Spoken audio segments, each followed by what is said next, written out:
Good afternoon. The July 30, 2020 Board Workshop is now in session. Elementary Leading and Learning will be presenting information about curriculum and standards. Pam, roll call, please. Mrs. Belford? Present. Mrs. McDougall? Present. Mrs. Deskovich? Present. Mrs. Campbell? Present. Mr. Susan? Present.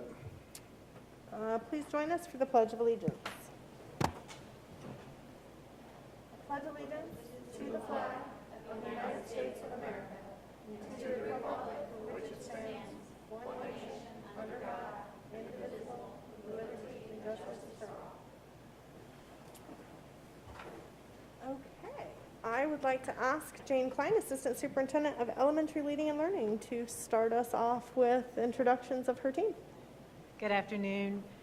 This afternoon, you're going to have the review of our standards accreditation process by Ms. Marilyn Chappie, Director of Elementary Leading and Learning, Early Childhood. And with her today is Janet Stevenson.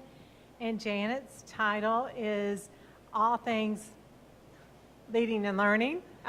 She is responsible for school improvement, work with the Bureau of School Improvement with turnaround, instructional reviews, and instructional material process.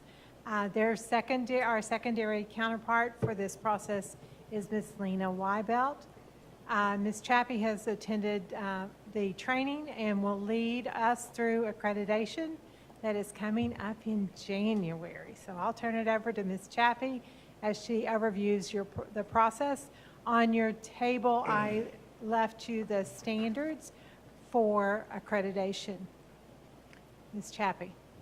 Thank you very much. Good afternoon, everyone. So today we're going to take a little shift from the conversations you've been having, and we're going to talk about district accreditation. I know this has been on everyone's mind. When do we renew our accreditation for our district? And well, of course, being 2020, this is the year. With district accreditation, it's a process that we go through every 5 years where we have an external review team come to our district to evaluate us. And today I'm going to talk about the process, and I have Janet Stevenson here with us because she is an expert on this. She's gone through this process the last time we did it, and she is also someone who serves with Cognia as an external reviewer for other districts. So she is going to be key and instrumental in helping us go through this process. So on this first slide, you're going to see that the dates for our accreditation visit are the 24th through the 27th of January, as it is currently scheduled. And that is when a review team will come to our district. But the process for our accreditation really begins now because we have to start doing an internal review first before the team comes. So those are the dates when the team comes, but the actual process is already beginning right now. So how does this work? First, we start with our internal review.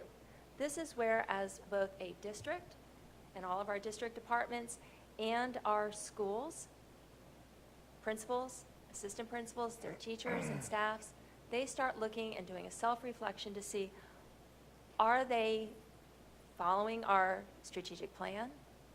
Is their school improvement plan tied to our strategic plan? And do they have a system of continuous improvement in place in their building? And do we as a district have a system of continuous improvement in our system? That's why it's called a system review, because it all has to be tied together. I should have water. Okay. Next, there's the external review, where our team of 16 reviewers will come to our district. They'll come into our district. They'll interview people at the district level. They'll interview people at our schools, and they will visit our classrooms. I know that sounds a little scary right now, but by January, everything's going to be better. All right. If all of that goes well, then we become an accredited system. Both schools and districts will be accredited. So what does this look like? When the team comes, and what are we looking at now as a district? We're looking at our leadership capacity, our learning capacity, and our resource capacity. And for each of those, there are 11 standards. The handout that you received just a little while ago will show you what each of those standards are and the key concepts for each of those standards. If you've been through this process before, you may have remembered it as Advanced Ed. The accreditation that we have currently is called Advanced Ed. Before that, it was Southern Association of Colleges and Schools. Well, now it's called Cognia. They've all merged together. So when you hear Cognia, that's the old Advanced Ed. And so on the paper that you have with the standards, it says Advanced Ed at the top. That's because they haven't even changed that on their standards yet, but it is the Cognia standards. So the standards are all part of the 3 domains: leadership capacity, learning capacity, and resource capacity. And what they're looking at is, where are we at in our process of continuous improvement? Where are we at in initiating things? Where are we at in improving things? And what is the impact of those things that we've initiated and improved upon? Because the main thing they want to see, what you get the highest scores for, is where have you had the greatest impact? You can initiate a lot of things, but if the initiation doesn't go well and you don't sustain it, then you're probably not going to have the impact that you had hoped for. And that's usually what you see in your strategic plan, is when you develop a plan, what is that impact supposed to be? And they want to see that we followed through and achieved that impact. So the internal review, the part that's starting now, we've already begun this by meeting. We started back in actually last school year when we met with all of our principals and explained to them that this process was coming up and what their roles would be at their school level. So they already had that at the end of the last school year, and we've done it again with our leadership teams at the beginning of this, at the end of this summer. We've already started that process. The years are kind of blending together for me here, so I'm having trouble differentiating. But we've already started that process again this week. The internal review. Does the district use survey and observation and student data to determine our actions? Do we use it to increase student achievement? And are we using it to close achievement gaps? And again, with those things, they want to see, are we initiating? Are we improving? And what is our impact? And we have to save evidence from both the district level and our school levels to be able to validate that those are the things that we are doing. So if we look at our external review, our last one was in 2016, and this one coming up in January of 2021. How are they different? Over on the far left-hand side, you can see the components of each. Standards ratings. Last time, it was emphasis on each standards indicator. Now we're looking at the impact of the standards. What is the standard, and how is it impacting the work of our school district? And when I say standards, again, we always think of our, our district, our sunshine state standards, our best standards, now our best standards. But when we talk about standards with the Cognia review, it is referring to the standards that you have in front of you there. Review of evidence. Paperless was last time, paperless this time. They want everything uploaded into our computers so they can reference it regardless of where they're at in case we have to do any virtual pieces. Reference is needed again, but impact over time is the gold standard. What is that impact that is shown over time of projects that we've initiated? So they'll do the district visit and school visits in January. They will interview superintendent, school board, parents and community, principals and teachers and students. They'll do that again this time, just like they did in 2016, but this time they want to see, is everybody aware of the strategic plan and the impact that it's having on the work we're doing in our school district? Classroom observations. They use a tool called the Elliott. We're going to discuss that in just a little bit. They'll be using the Elliott again, and they're going to want to see, does the impact of our strategic plan, is it evident in our classrooms with the work that's being done with our students? And finally, stakeholder involvement. We'll use our district surveys to show that we do have stakeholder involvement. So who will be the stakeholders who are interviewed when the teams come? They'll start with Dr. Mullins, and he'll do a State of the School speech to them on their first day arriving. Then they'll interview our school board members. They'll do that individually, with each of you, central office staff, building administrators, instructional staff, parents and community, and students. The number that you see here, the 723, this is how many they interviewed last time we were here, so that's the projection for how many people they'll be interviewing the next time they're here. And thank you. Mrs. Stevenson just explained to me that's from a different district, but it will be very similar. Okay, we have our I was Elliott. concerned I had 2 more board members I didn't know about, so thank you for the clarification. So then we have our Elliott tool. That is the tool that they'll be using. Elliott stands for Effective Learning Environments Observation Tool. That is a tool that the reviewers will use when they're observing in classrooms. They will visit approximately 30% of our schools. We do not get to choose the schools that they visit. They will select them randomly and go in and visit the schools. And they will use this tool that is aligned with our Brevard IPIS. So it is very similar to what our teachers already have as an observation tool. The observations are conducted for a minimum of 20 minutes, and the focus of their observations is on student engagement. So what were the results of our last Elliott when they came through in 2016 and looked at our classrooms? If you look at the domains that are listed over on the left-hand side, then you can see what, under external review, what our ratings were against the average ratings. The average ratings are for what Advanced Ed has nationwide for the schools that they accredited. So if you look at equitable learning environments, we were 2.62 compared to 2.69.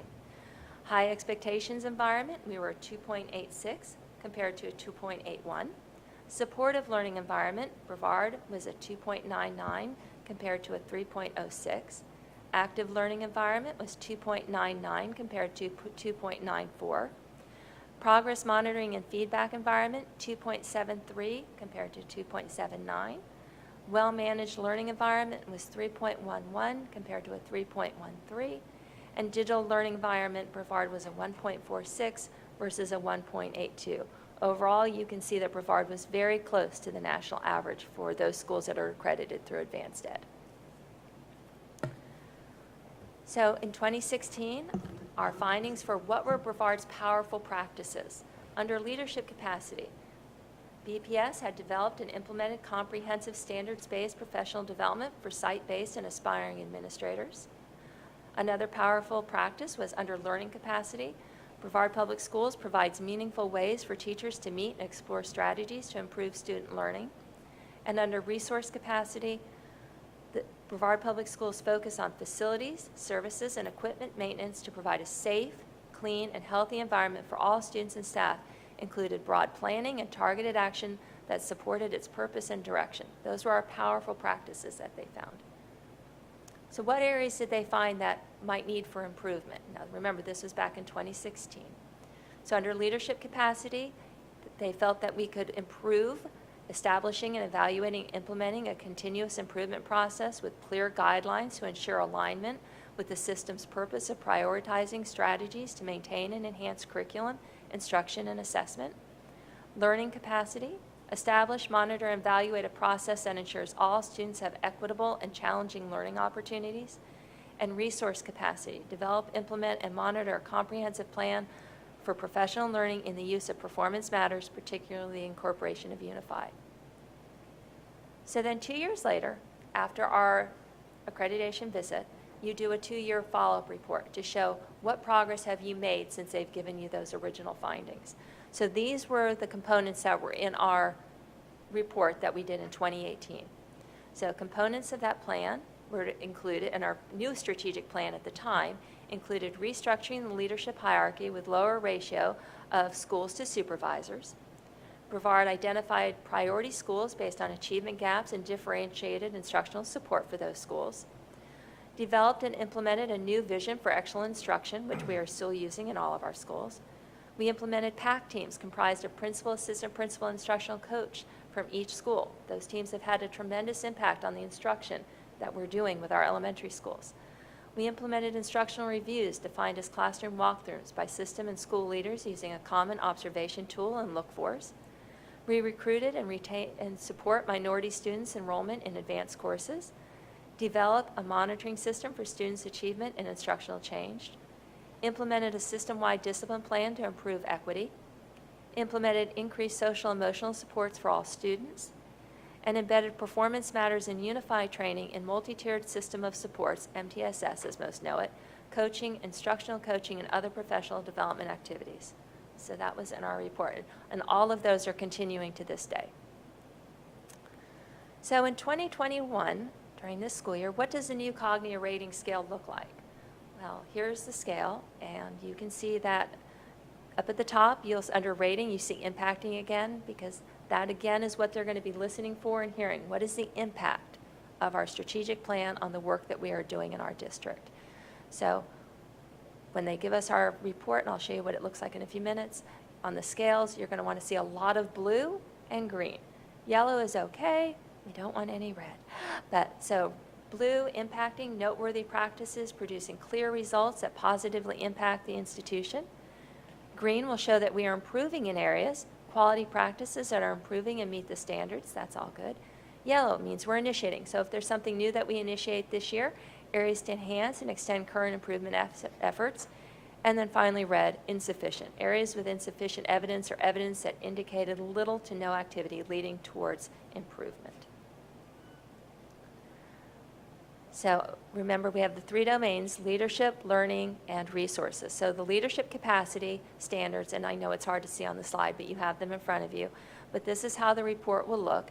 And you can see that they'll have the columns. Under each standard, it'll have impacting, improving, initiating, and insufficient. And they will score us in each of those areas, as well as give a final report. Then we have our learning capacity and our resource capacity. So what are our next steps? We know how each BPS department connects to the strategic plan goals, so that's key. And we have to make sure that all of our schools know how the work they're doing connects to our strategic plan goals. And we have to make sure, Janet Stevenson is going to do this with us, is that make sure that our strategic plan is woven through all of our school improvement plan. There needs to be like a golden thread so that when they read our strategic plan, and if they review school improvement plans, and as they talk to our teachers and they talk to our administrators, everybody can see that the work that we're doing from the top up here as a system goes all the way down into the classroom and is having that impact on the student. It's sitting in that classroom. We need to know our student achievement data. That's critical at the school level and at the district level. And I know that Leading and Learning is working hard to make sure that happens, and we've been doing that for the last several years. We need to review the cognitive standards, not only at the district level, but all the way down to the teacher level. And we're working on that with our schools and marking our calendars for January 24th through 27th, because everybody will be involved and invited to the party. January 24th is the day the team of 16 people from around the country will arrive. So that's basically just an arrival and get to know you, for them to meet each other. Our work with the team really doesn't start until Monday the 25th. And there'll be a lot more information coming out about that. So now if you have any questions, I turn it over to Janet Stevenson. No, we're both here to answer questions.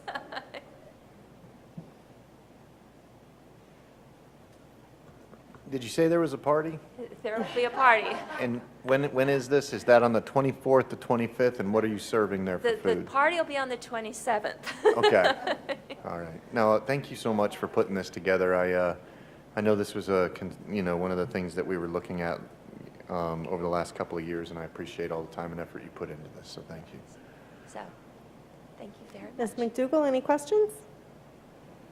No, I have no questions. Thank you. Ms. Deskovich? Ms. Campbell? Yeah, I've just got real quick on the slide, when they do the external review, the classroom observations is 200 plus, so they're going to be doing more than 200 plus, or more than 200 classroom 20-minute observations. Is that what that? Well, I might let Janet answer this question because she's actually been on the review team visits, and she can tell you exactly how it looks when they go into the schools. Awesome, thank you. In the past, in non-COVID times, when they go to any school district, they go to about 30% of randomly selected schools. And then of those 30% of the schools that are selected, the team is given a map and a key to the building, and they try to go to as many classrooms as they can. Individuals go into a classroom. It's not a team that goes into classrooms. So I would say at the most, staying 20 minutes, that each person, like let's say a 6-member team goes to a school, each member of a 6-member team would probably go to 5 classrooms, so like 30 classrooms per school that they visit. That's how they kind of get to that number. You're encouraged, as a member of a team, you're encouraged to get to 5 to 6 classrooms in a visit as a member of a team, yes. Same thing as far as picking the school. So if they're coming to a school, and you said in non-COVID time. So this year, it may be. Have they given? So let me ask that question first. Have they given any guidance or suggestion of how it might look differently from this year? Well, they've Last time. given, yesterday we received an email saying that there may be some virtual options available. Okay. They've said there may be some virtual options available, and there is also the option to put in a request to possibly delay the visit. Okay. So that might be an option too, So depending on where we're where we at are, right. at the time. So in the same vein of how they would just, give them a key and pick the classroom, do they have the same process as far as picking which schools, or do they try to get a representative sample, some Title I schools, some, They work with the district representative to find out the different types of schools, but they will choose. We cannot say, well, we really want you to go see this Right. school. Right, Yeah. right. Good. Do the charter schools participate in this process? This No, is they just do the not. district. Okay, Just Brevard Public Schools. thank yes. you. And board members, I would just let you know that last slide that's still up there on the screen of what's next, all the things that need to be done, that is our homework as board members too, because remember, each of us are going to be individually interviewed by the team, so we have to be able to address all of those things on the screen. And we will get you more information as we go through the process. This is just to start getting everybody aware and letting you know it's coming, but we will give you a lot more information to help you through this process. All right? You're welcome. Ms. Belford, may I just take 2 minutes to recognize the leadership of this team? First, Ms. Sylvester, Director of Elementary Leading and Learning, as a former longstanding elementary principal in Brevard County, been a director, 3 or 4 years maybe, 5th year, been part of the leadership teams in past district accreditation, certainly been through it as a principal. And then Janet Stevenson, I had the privilege of working her formerly as area superintendent, who has done a phenomenal job of leading our school improvement efforts. Truly a champion of continuous improvement and pushing our principals and evaluating and really pursuing excellence. To have her as a reviewer of other districts is just an added benefit to us as Brevard Public Schools. So Marilyn, thank you for your leadership. Janet, thank you for your great service and leadership as well. We know we are in great hands, and we wait your further direction to make sure we're ready. So thank you. Thank you very much. Thank you, ladies. All right. There being no further business, this meeting is now adjourned.